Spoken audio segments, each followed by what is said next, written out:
Hi hello నమస్తే welcome back to our channel. నేను మీ food హబై శ్యామ్లని. ఇవాళ రెసిపీ వచ్చేసి చింత చిగురు పప్పు. చాలా ఈజీగా చాలా సింపుల్గా చేయొచ్చు. మనకి 2 డేస్ కానీ 3 డేస్ కానీ నిల్వ ఉంటుంది. ఇలా గట్టిగా చేసుకుంటే చాలు. అలాగే వచ్చేసి ఈ చింత చిగురు వచ్చేసి ఈ సమ్మర్లో మాత్రమే దొరుకుతుంది కాబట్టి తెచ్చేసుకొని 1 ఇయర్ పాటు కూడా నిల్వ చేసుకునే వీడియో కూడా మళ్ళీ చేస్తాను. ముందుగా అయితే ప్రాసెస్ స్టార్ట్ చేద్దాం. ముందుగా అయితే కందిపప్పును తీసుకొని నీట్గా వాష్ చేసుకోవాలి. నెక్స్ట్ వచ్చేసి కందిపప్పు తగ్గట్టుగా వాటర్ యాడ్ చేసుకొని ఉడికి పెట్టుకోవాలి. నెక్స్ట్ వచ్చేసి దీన్ని స్టవ్ మీద పెట్టేసుకొని, నేను ప్రెషర్ కుక్కర్లో చేయడం లేదు, నార్మల్ కడాయిలోనే చేసేస్తున్నాను. కొద్దిగా పసుపు వేసేసుకొని, పప్పుకు తగ్గ పసుపు వేసుకొని, వెల్లుల్లి రెబ్బలు ఆనియన్ ఒకటి వేసేసుకొని వాటిని ఉడికించుకోవాలి. పప్పు వచ్చేసి 80% అన్న ఉడకాలి. 80% ఉడికే వరకు మనము పొంగనివ్వకుండా కొంచెం అప్పుడప్పుడు కలుపుతూ ఉంటూ చూసుకుంటూ ఉండాలి. నెక్స్ట్ వచ్చేసి చింతచిగురును కూడా పక్కన కడిగేసి పక్కన పెట్టుకున్నాను. అలాగే వచ్చేసి కొద్దిగా కరివేపాకు నీట్గా కడిగేసుకొని పక్కన పెట్టేసుకున్నాను.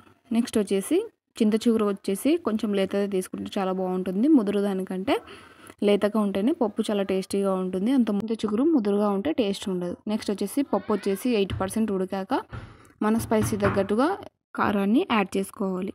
ఇక్కడ వచ్చేసి స్పైసీ తగ్గట్టుగా యాడ్ చేసుకుంటే సరిపోతుంది. పచ్చిమిర్చి యాడ్ చేయాల్సిన అవసరం లేదు, ఒట్టి కారంతోనే పప్పు. నెక్స్ట్ వచ్చేసి కొద్దిగా కరివేపాకు.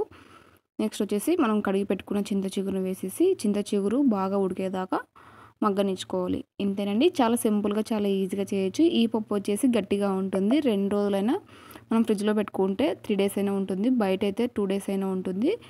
మనం పప్పు వేడి చేశాక కూడా మనం ఒకసారి ఎనిపి పక్కకు తీసుకునేటప్పుడు అదే పనిగా గంట కలపకముందే ఫస్ట్ పప్పును పక్కకు తీసి పెట్టుకుంటే మనకి 2 డేస్ నిల్వ ఉంటుంది.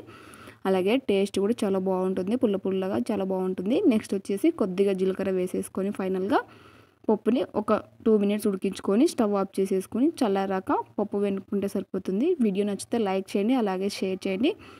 అలాగే మన ఛానల్ని ఫస్ట్ టైం చూస్తుంటే ప్లీజ్ సబ్స్క్రైబ్ చేసుకోండి. నెక్స్ట్ వచ్చేసి కొద్దిగా సాల్ట్ వేసుకొని పప్పుని వెనుపుకుంటే సరిపోతుంది. అంత మరి ఫైన్గా పెద్దగా కాకుండా కొంచెం అక్కడక్కడ బ్యాలు తగులుతూ ఉంటే చాలా టేస్టీగా ఉంటుంది పప్పు కూడా.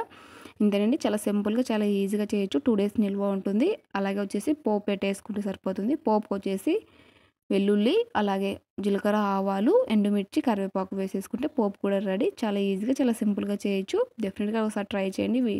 ఈ సమ్మర్లో మనకి చింతచిగురు దొరుకుతుంది కానీ డెఫినెట్గా ట్రై చేయండి. వీడియో నచ్చితే ఒక లైక్ చేయండి. అలాగే ట్రై చేసి రుచి లేకుండా తప్పకుండా ఫీడ్బ్యాక్ కామెంట్ చేయండి. మీరు కూడా ఇలాగే చేసుకుంటారో డెఫినెట్గా కామెంట్ బాక్స్లో కామెంట్ చేయండి.